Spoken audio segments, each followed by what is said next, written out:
जय गुरु।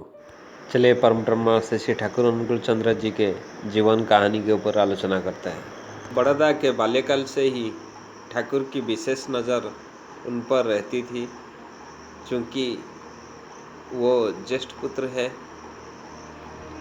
इसलिए ऐसी बात नहीं थी, प्रत्युत बचपन से ही ठाकुर के प्रति बड़ौदा का भी एक विशेष आकर्षण था। ताड़न, पीड़न, भर्त्सना, आदर आदि किसी में भी किसी प्रकार बड़ौदा के भक्तिभाव में कोई तारतम्य नहीं देखा गया।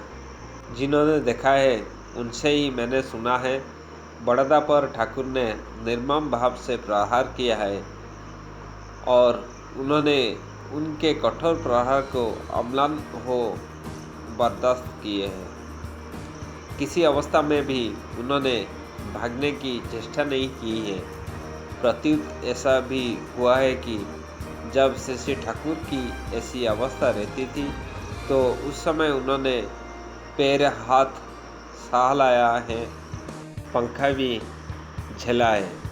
प्रेमी ठाकुर के ऐसे निर्दय व्यवहार को देखकर दर्शकों की आंखों में आंसू आ गए हैं, किंतु ठाकुर की रुद्र मूर्ति को देखकर उन्हें भय भी लगा है।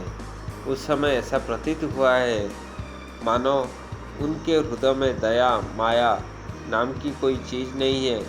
माता मनमोहिनी देवी सामने रहने पर वो ठाकुर को निरस्त करने के लिए प्रहार करती थी। ठाकुर उस और कोई ध्यान ही नहीं देते थे। छोटोदा को जब मारने लगते थे तो वो भागने की चेष्टा करते थे। उस समय बड़ौदा कहा करते थे, ए मणि मत भागो, पिताजी को कष्ट होगा।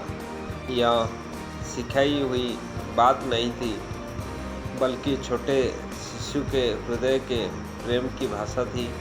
प्रेम रहने पर ऐसा ही होता है, उसे ही अनुराग कहते हैं।